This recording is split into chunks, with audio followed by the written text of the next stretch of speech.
Pero para aquellos que lo conocían, Gary Leon Ridgway parecía un tipo normal y corriente.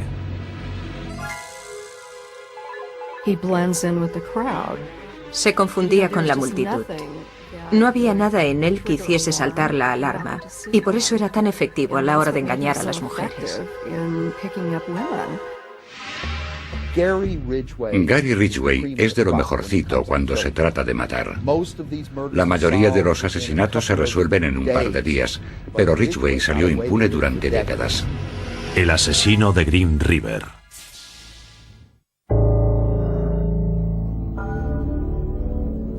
El plan era el siguiente. Quería matar a todas las prostitutas que pudiese. Creía que podría matar a tantas como quisiera sin ser detenido.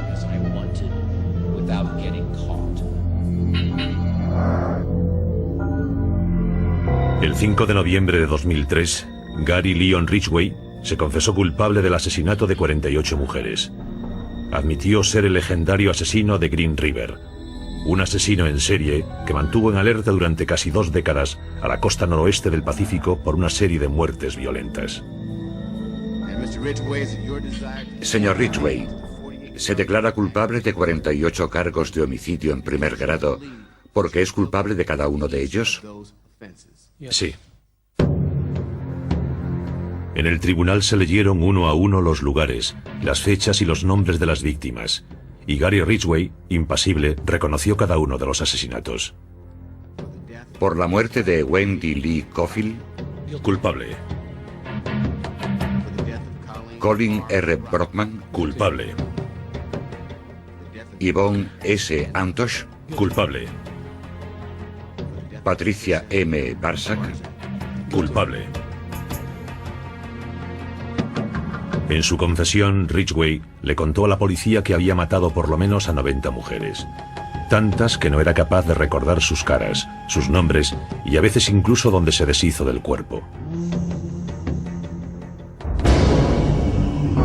Las víctimas eran prostitutas y fugitivas que vivían en Seattle, Washington o en los alrededores, algunas de ellas incluso de 16 años. Al igual que otros muchos asesinos en serie, el objetivo de Ridgway eran las personas vulnerables. Y las prostitutas son las más vulnerables de todas. Es el asesino en serie más prolífico de Estados Unidos. Y sus primeras víctimas aparecieron aquí, en el Green River. Estábamos todos horrorizados. Esos eran los lugares donde hacíamos picnic, donde nadábamos, donde nuestros niños corrían y jugaban, hasta que empezaron a aparecer los cuerpos.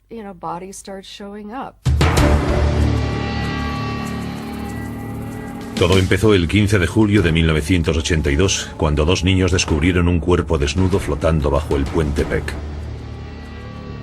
Se llamaba Wendy Lee Cofield, una chica de 16 años que se había escapado de casa y que había sido estrangulada.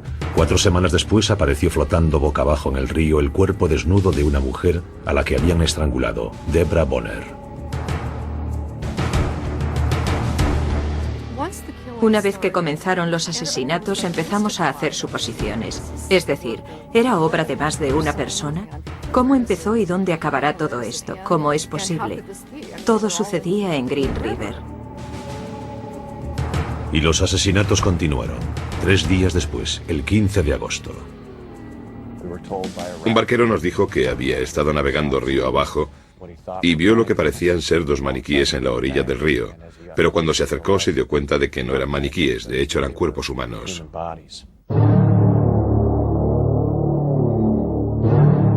Se trataba de Cynthia Haim y Marcia Chapman. Estaban sumergidas hasta el pecho, atadas a unas piedras. Ambas habían sido estranguladas.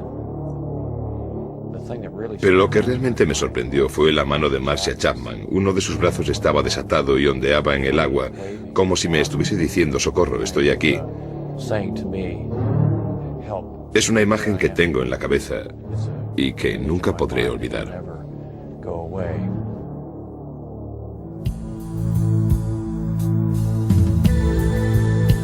Cuando el detective principal, Dave Reicher, descendió al lugar donde estaban los cuerpos, se encontró con otra víctima tirada sobre la hierba. Se llamaba Opal Mills. En aquella época, Reicher no sabía que las pruebas que había en esas escenas ayudarían a capturar al asesino de Green River casi 20 años después.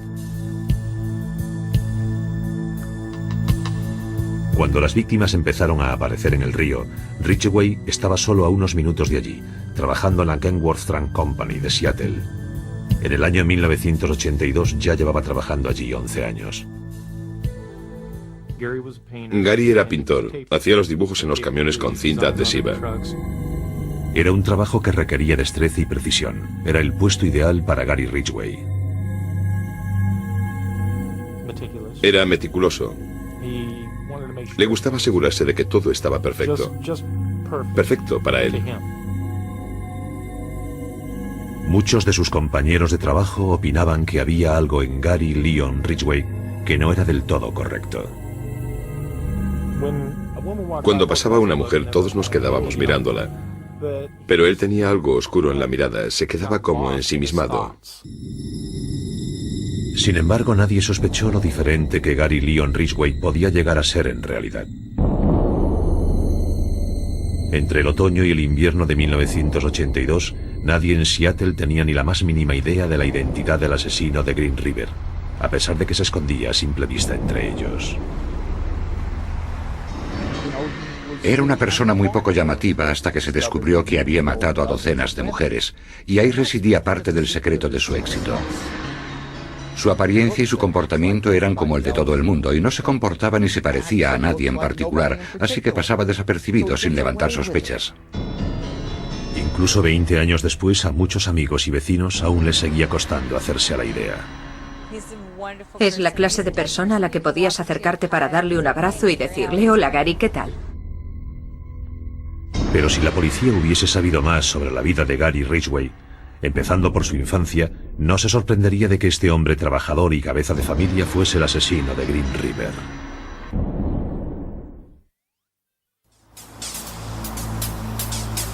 En agosto de 1982 se encontraron los cuerpos de las primeras víctimas del asesino de Green River. Enseguida cundió el pánico en los alrededores del río, que hasta entonces habían sido tranquilos. Para ser sincera, mi mayor miedo era estar en el lugar equivocado en el momento equivocado, estar allí para presenciar cómo alguien se preparaba para tirar un cuerpo al río. Durante ese verano, cada vez que iba sola en el coche, aparecía la policía para preguntarte qué estabas haciendo.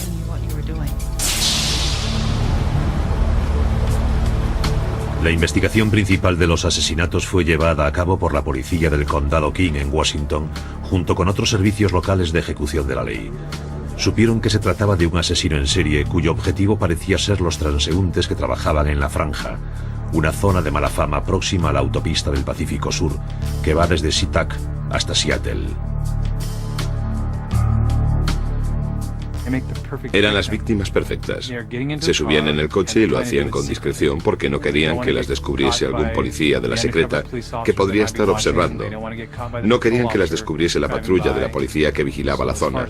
Por eso, como las víctimas actuaban siempre así, se convertían en blancos fáciles.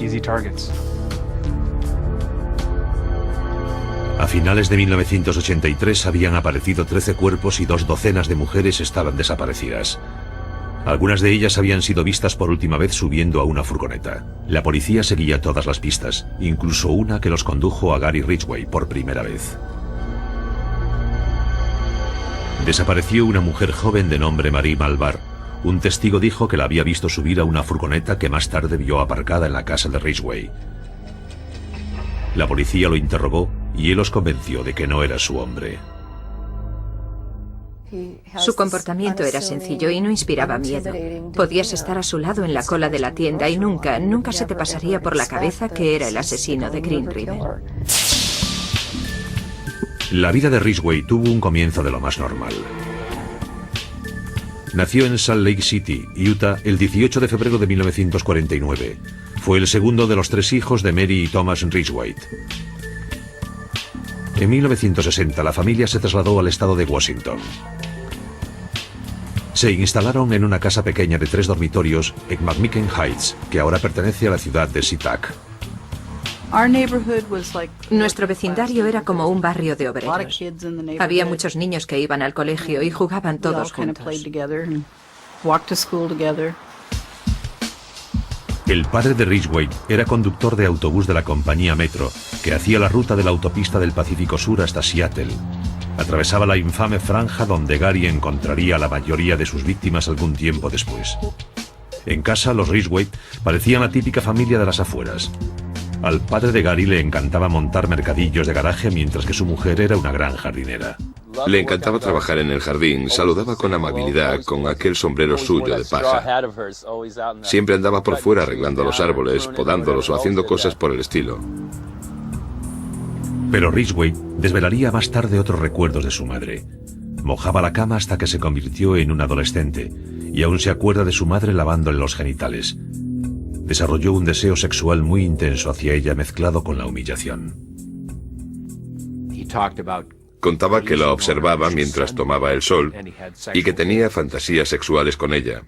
Y casi al mismo tiempo, el señor Ridgway afirmaba que odiaba a su madre y que la quería matar. La mayoría de los asesinos tienen muchas fantasías en su vida, en las que mezclan la sexualidad y la violencia. Por eso llegan a creer que no pueden tener una sin la otra. La primera vez que matan puede ser incluso por diversión. Ese parece ser el caso de Ridgway, que perpetró un intento de homicidio. A la edad de 16 años se acercó a un niño de 6 que estaba jugando a indios y vaqueros. Ridgway lo llevó engañado a una zona boscosa. Una vez allí sacó una navaja y lo apuñaló. El niño se quedó muy asustado y el señor Ridgway, según contó el crío, dijo lo siguiente: solo quería ver lo que se siente cuando matas a alguien. Acto seguido se marchó riéndose. El niño sobrevivió, pero nunca identificó a Ridgway, quien admitió haber disfrutado con otros comportamientos aberrantes. Confesó que le encantaba el fuego y también que había asfixiado a un gato. Cuando asistía al Instituto Tai, Ridgway podía parecer cualquier cosa menos una persona peligrosa. De hecho, le causó una gran impresión a una de sus compañeras. Me caía bastante bien. Incluso se podría decir que por aquel entonces sentí algo por él. Lo que más recuerdo de Gary es su sonrisa y sus ojos. Cuando sonreía le salían hoyuelos y le brillaban los ojos. Ridgway no era un buen estudiante. Sus notas estaban llenas de suspensos. Tenía un cociente intelectual por debajo de 80 y tuvo que repetir curso 2 veces. Ridgway se relacionaba con otros adolescentes en el local del club de la comunidad, donde celebraban un baile cada sábado. Pero en una ocasión tuvo una pelea con un chico de la escuela. En realidad se meó por la pierna de mi hermano en la zona de descanso. Gary lo insultó y mi hermano le pidió que retirara el insulto. Gary se giró y le meó por la pierna. Mi hermano le pegó, así que nos echaron a patadas del baile y esa noche tuvimos que volvernos temprano para casa. En junio de 1969, Ridgway se graduó en el Instituto Tai a la edad de 20 años. En agosto de ese mismo año se alistó en la Marina. El verano siguiente se casó con Claudia Craig, una chica con la que llevaba saliendo varios años. Poco después, Ridgway salió embarcado durante 6 meses por el Pacífico Occidental. Pasaban el tiempo visitando varios puertos, entre ellos el de Filipinas, donde parece ser que estuvo con prostitutas. Ridgway pagó un precio muy alto por sus encuentros sexuales, el de las enfermedades venéreas. Los registros médicos de la Marina muestran que a Ridgway se le diagnosticó gonorrea. Culpaba a las prostitutas por haberle contagiado. Después, cuando volvió a los Estados Unidos, descubrió que su mujer lo había engañado. Descubrió que Claudia había tenido una aventura con otra persona. Se puso furioso. Dijo que su primera mujer se había convertido en una prostituta. El matrimonio de Ridgway se acabó, pero su odio hacia las prostitutas, que más tarde lo llevaría a actuar, estaba comenzando. Volvió a SeaTac en 1972. Soltero de nuevo y licenciado con honor de la Marina, consiguió un trabajo a tiempo completo como pintor de furgonetas en la planta local de Kenworth. Para aquellos que lo conocieron parecía una persona normal. No había forma de saber que se estaba volviendo un demonio disfrazado.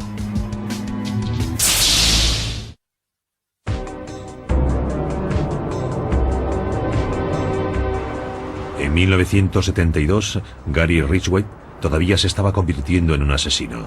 Se había descarriado cuando era joven, pero por lo que saben los investigadores aún no había cometido ningún asesinato. Los detonantes que convertirían su vida en la de un asesino en serie todavía no estaban completamente colocados, aunque sí lo estarían unos cuantos años después. En la investigación, para entender a un asesino en serie, estudiamos mucho lo que le había ocurrido al asesino cuando era pequeño. Pero ignoramos algo, su etapa de transición hasta convertirse en un hombre adulto y de mediana edad. Con 22 años, Gary Ridgway todavía estaba pasando un bache emocional. Había vivido un divorcio muy amargo de una mujer que consideraba una prostituta. Estaba enfadado, pero eso no quiere decir que quisiese estar solo. Quedarse en casa sin una mujer a su lado no era el estilo de Gary. Cuando la gente piensa en un asesino en serie, tiende a pensar en un hombre solitario que no es capaz de tener una relación y que no puede mantener un trabajo a tiempo completo. Pero la verdad es que es justo lo contrario y Ridgway es el ejemplo perfecto. Tan solo unos meses después de que Claudia y él se divorciasen, ya había encontrado a otra persona. Conoció a una mujer llamada Marcia Winslow en un conocido local para solteros muy popular. Al cabo de un año, Gary y Marcia ya eran marido y mujer. Ella satisfacía sus necesidades. Al principio era muy servicial, cocinaba para él y le proporcionaba actividad sexual cuando él quería. Disfrutaban del sexo en cualquier parte. En especial al aire libre, en el grandioso escenario del oeste del estado de Washington. A Gary le gustaba practicar el sexo al aire libre en diversos sitios a lo largo del Green River, en el campo y en diversos lugares de las autopistas. Simplemente salía de la carretera para practicar sexo. Más tarde esos lugares le servirían para deshacerse de las mujeres que mataba. Pero en aquel momento la vida de Gary Ridgway parecía respetable. Todo cambió en 1975 cuando Marcia dio a luz un niño al que llamaron Matthew. Al señor Ridgway no le hacía demasiada gracia tener un hijo. Eso cambió la relación con su mujer. Ella dejó de estar disponible para él y además hubo un periodo de tiempo durante el cual ella no podía mantener relaciones sexuales. Algún tiempo después, cuando pudieron mantener relaciones, su comportamiento empezó a cambiar. Lo que en su momento fueron jugueteos divertidos junto al río, se convirtieron entonces en unos encuentros escalofriantes. Tenía la costumbre de acercarse sigilosamente por detrás y asustarla.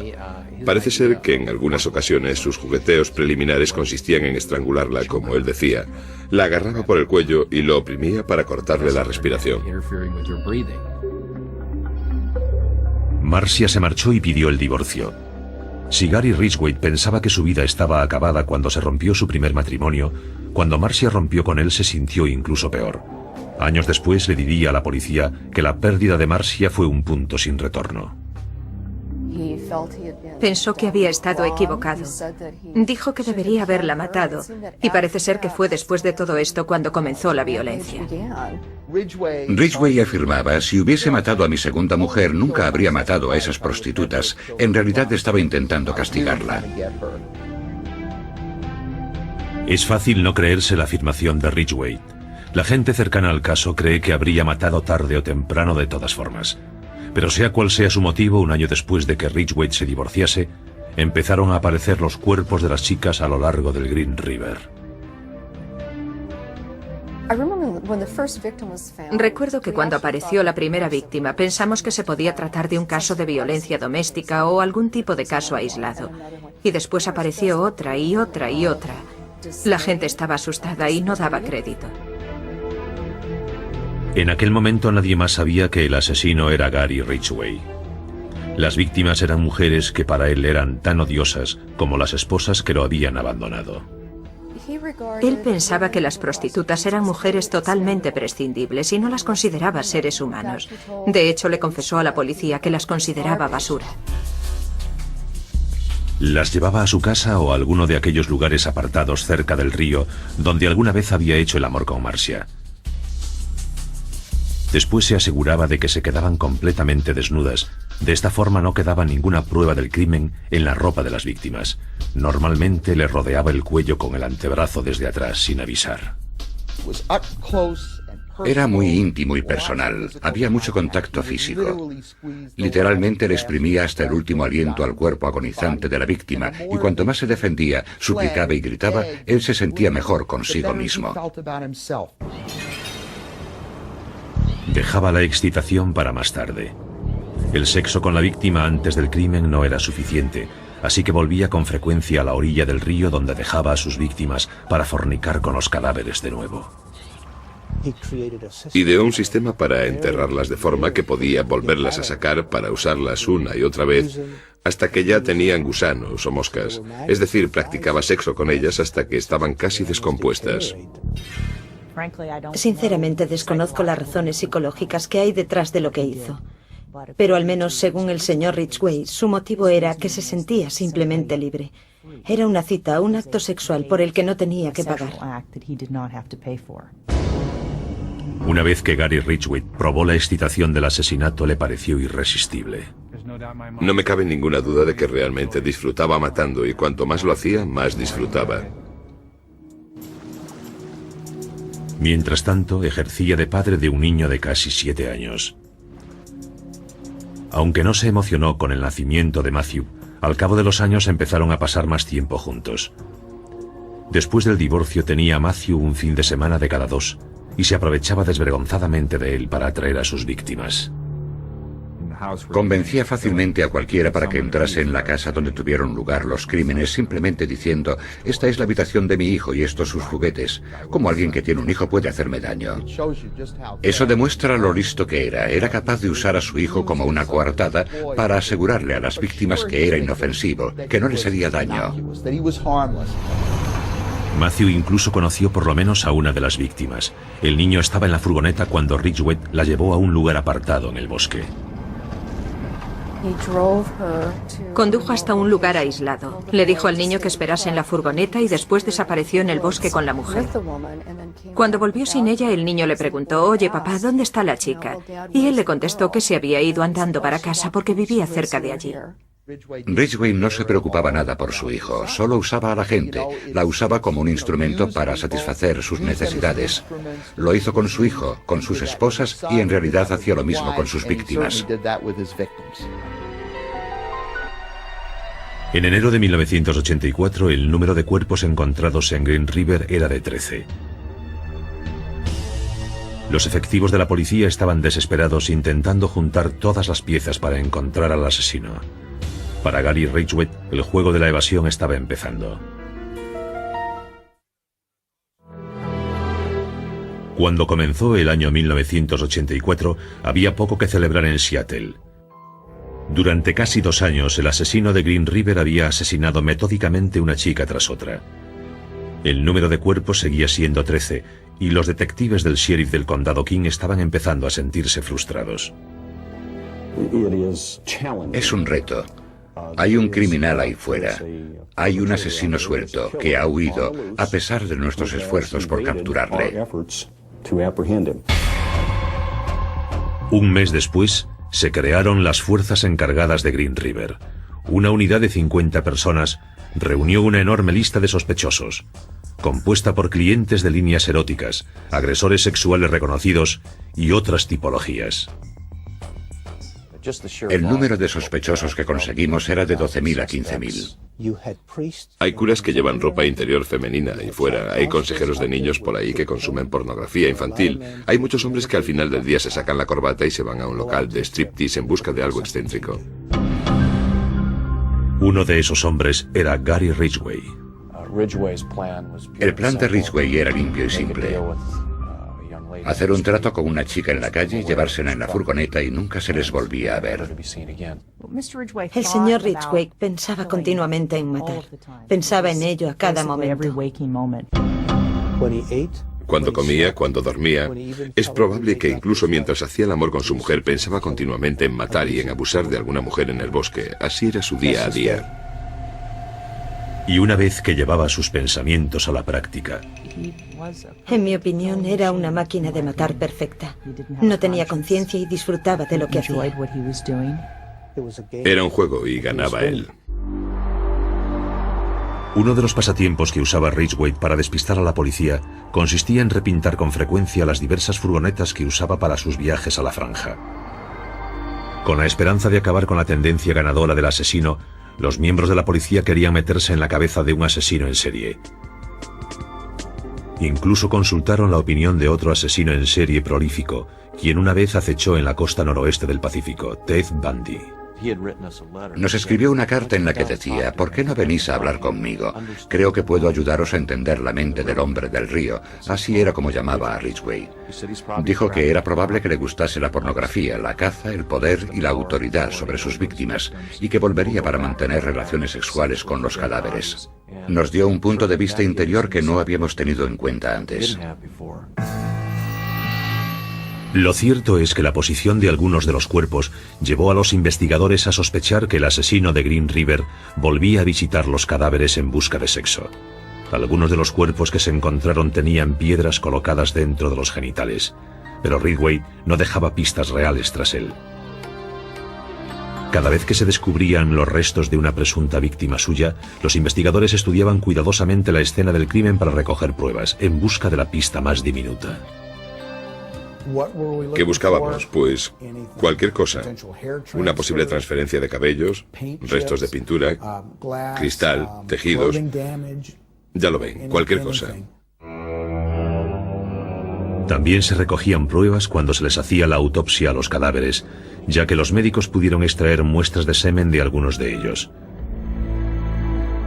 Poco a poco y con cuidado se iban almacenando las pruebas que algún día podrían identificar al escurridizo asesino de Green River, que siempre parecía ir un paso por delante de los que lo perseguían. La prensa contaba todo lo que hacía la unidad encargada de la investigación. En las noticias contaron que íbamos a poner vigilantes y él escogía un lugar para dejar a su víctima y después escogía otro diferente para la siguiente. Aprendió mucho de nosotros, por desgracia. Pero a pesar del talento de Ridgway para engañar, no consiguió hacerse invisible a los ojos de la policía, pues sabían que era un cliente frecuente de las mujeres de la franja. La policía lo llamó para interrogarlo en varias ocasiones. Y aunque había matado a una mujer 3 semanas antes de uno de los interrogatorios principales, no mostró ningún signo de nerviosismo. El comportamiento de Ridgway le permitió incluso pasar la prueba del polígrafo. La prueba del polígrafo se basa en los sentimientos de culpabilidad. Y si nunca te sientes culpable de lo que has hecho, serás capaz de engañar a cualquiera. Pero Ridgway no podía engañar por completo a los detectives. En 1987 volvieron a investigarle. Una vez más, la furgoneta que conducía cuando salía en busca de víctimas llevó a los detectives hasta él.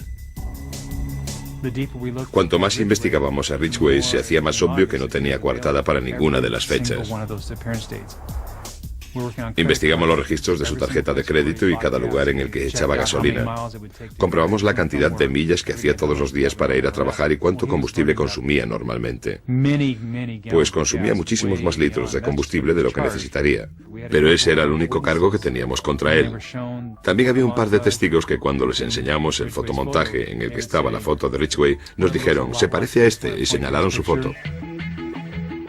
Los fiscales y los detectives pensaron en detener a Ridgway. Pero no teníamos nada lo suficientemente claro para estar convencidos porque todo era circunstancial.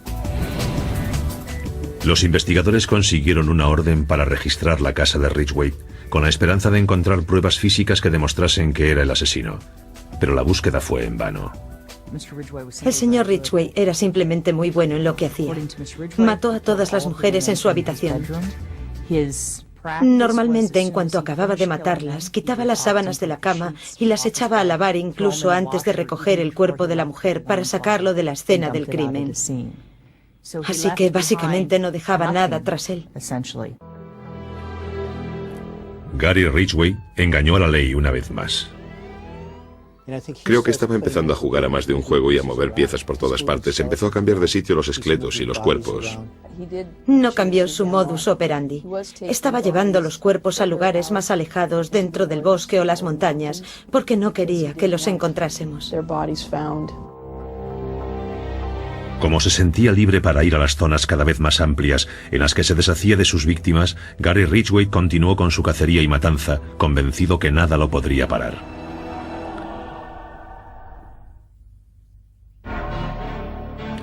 En 1988 habían muerto más de 40 mujeres, víctimas de lo que se empezaba a conocer como los asesinatos de River Green. El asesino, Gary Ridgway, seguía suelto. Llegados a este punto, Ridgway no solo conseguía engañar a la policía, sino que era capaz de esconder su conducta asesina de tal modo que otra mujer aceptó casarse con él. Ridgway se casó con su esposa número 3, Judith Lynch, en 1988.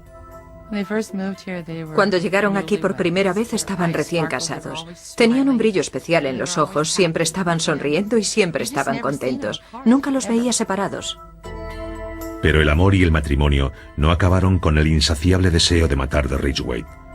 Siguió asesinando mientras se las arreglaba para mantener a su mujer en la ignorancia. Podía ser Gary Ridgway el marido y cuando salía en la furgoneta se convertía en Gary Ridgway el asesino. Cuando volvía a casa se convertía otra vez en el marido. Nunca le dio a su mujer ninguna razón para pensar que llevaba otra vida. Tenía una carrera de asesino que mantenía oculta a los demás. Y por otro lado tenía el resto de su vida en la que era padre, marido y trabajador.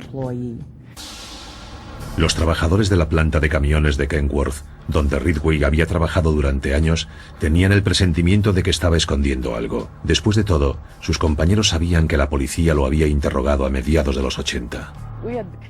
Vivimos la experiencia de tener que trabajar junto a él pensando, podría ser él o podría no serlo.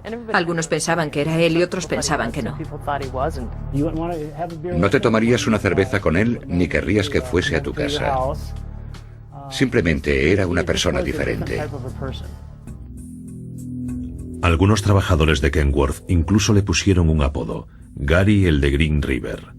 No sabían lo que él les estaba haciendo. Ridgway le contó más tarde a los investigadores que alguna vez había usado las joyas que les robaba a las víctimas para gastarles una broma a sus compañeros de trabajo. Había puesto las joyas en los lugares donde la gente las podía encontrar mientras trabajaban. Alguna trabajadora las recogía y se las ponía. Era realmente un gran hallazgo. Gary se creía muy sigiloso y andaba por ahí con una sonrisilla de satisfacción en la cara, pero por dentro disfrutaba recordando a las chicas que había matado. Parece ser que esto no era lo único que hacía con las posesiones de las víctimas. Hacía en el garaje mercadillos inmensos y siempre tenía montones de cosas. El colmo es que siempre me llamaba la atención que tenía un montón de joyas, un montón de bisutería de chica y muchos pares de zapatos. Gary Ridgway estaba seguro de que tenía a los vecinos, a los compañeros de trabajo, a la policía y a todo el mundo completamente engañados. Durante un tiempo pensaba que estaba ganando la partida y que se decía, lo estoy haciendo muy bien. De hecho, lo hacía tan bien que los investigadores de la policía se vieron obligados a bajar el ritmo. Aunque Ridgway seguía matando, cada vez aparecían menos cuerpos. A medida que el caso se prolongaba sin ninguna resolución, la unidad encargada de la investigación se hacía cada vez más y más pequeña. En 1990 solo quedábamos 5. Yo lo dejé en abril de 1990 y quedaron 4. En 1992 solo quedaba Tom Jensen. Lo mantuve vivo en la mente de la gente tanto como pude. Empezaban a perder la esperanza, hasta que la tecnología moderna les dio a los investigadores la ayuda que necesitaban desesperadamente. En los años 80 los detectives habían tomado muestras de las escenas de los crímenes de forma meticulosa. Ni siquiera sabían lo útiles que podrían ser, pero las clasificaron y las guardaron de todas formas. Las congelaron y las guardaron, aunque, como se suele decir a menudo, esto no vale para nada, solo va a ocupar espacio en el almacén de pruebas, deshagámonos de esto. Pero eso no ocurrió. Sus previsiones no empezaron a dar resultado hasta el verano de 2001, cuando la tecnología del ADN ya era lo suficientemente buena para analizar las pruebas de los años 80.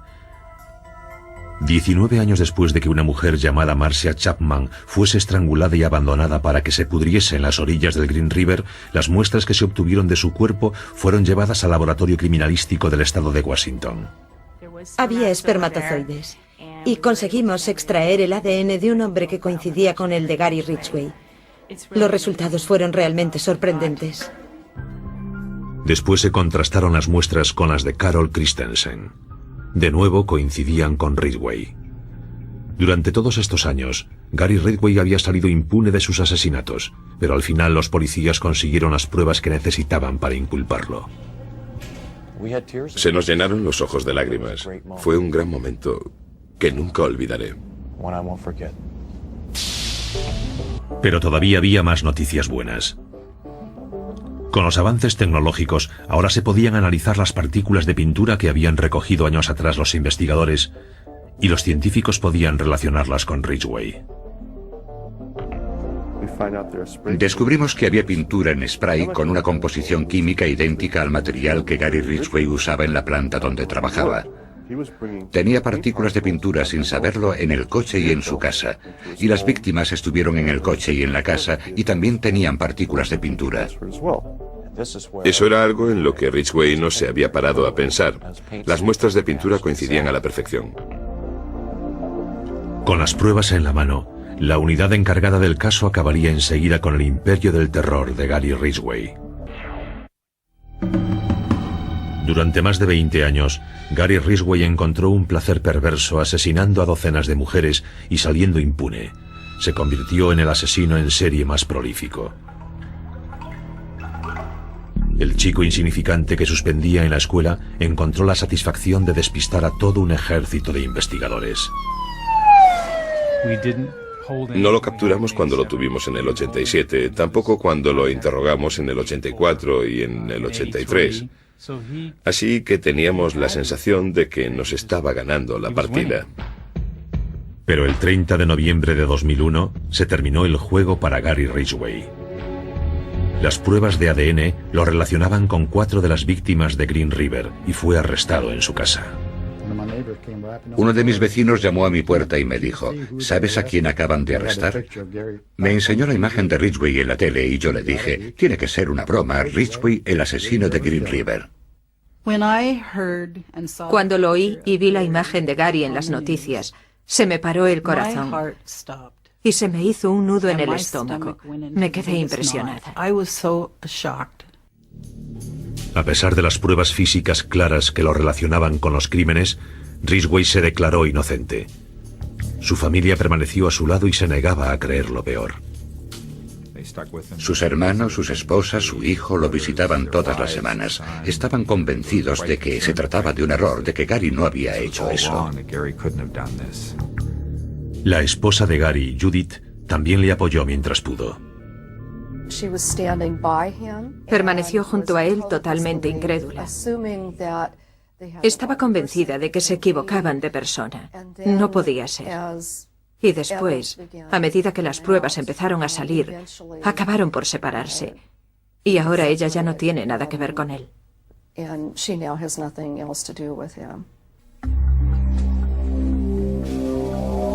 El 5 de noviembre de 2003, desaparecieron todas las dudas sobre la culpabilidad de Ridgway. Se declaró culpable del asesinato de 48 mujeres. Había hecho un trato para colaborar en la investigación y les proporcionó más información sobre las víctimas y los lugares en donde estaban los restos. Haciendo eso se libró del juicio y de una posible condena a muerte. Señor Ridgway, ¿cómo se declara por el primer cargo de homicidio en primer grado de Wendy Lee Caulfield? Culpable. Señor Ridgway, ¿cómo se declara por el segundo cargo de homicidio en primer grado de... Culpable. Culpable. Culpable. Es como si no tuviese ningún tipo de remordimiento por lo que había hecho. Había matado a tanta gente que ni se acordaba de quiénes eran. Me parecía imposible que alguien pudiese matar a toda esa gente y no se acordase de ellos. También les pareció imposible a los familiares indignados de las víctimas que hablaron en el tribunal cuando fue condenado a cadena perpetua sin libertad condicional el 18 de diciembre de 2003. Has dicho que el recuerdo de las mujeres que te has llevado se ha desvanecido, pero el nuestro no. Dices que ellas no significaban nada para ti, pero lo eran todo para nosotros. Era una madre, una esposa y una hermana, y la echamos de menos. Gary Ridgway se quedó allí sentado con cara de piedra mientras los familiares de las víctimas lo maldecían e insultaban. Es un animal.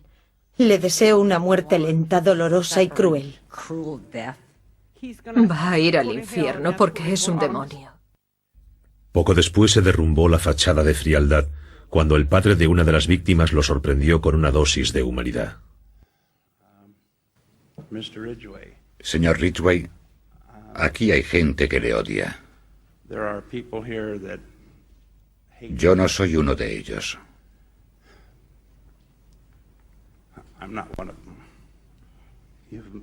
Me ha hecho muy difícil estar a la altura de mis creencias.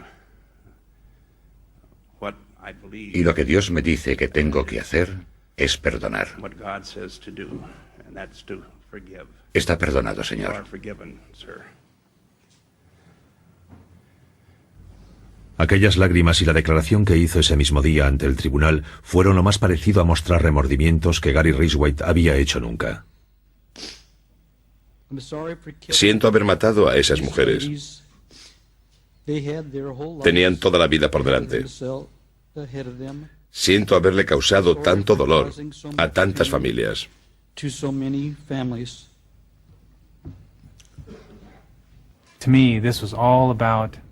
Todo eso era por las víctimas y por la devastación que provocó, pero no por él. Se merecía morir por lo que hizo. Pero eso no le solucionaría nada a las víctimas. No era ninguna victoria. Simplemente nos alegramos de que parase.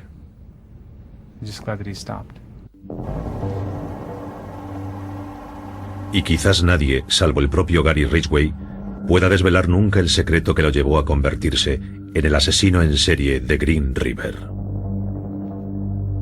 En cierto sentido es como si estuviésemos intentando especular con la vida mental de una serpiente. El señor Ridgway es un depredador de los pies a la cabeza. Y al final, por lo menos desde mi punto de vista, la explicación más coherente de por qué mataba es simplemente porque podía.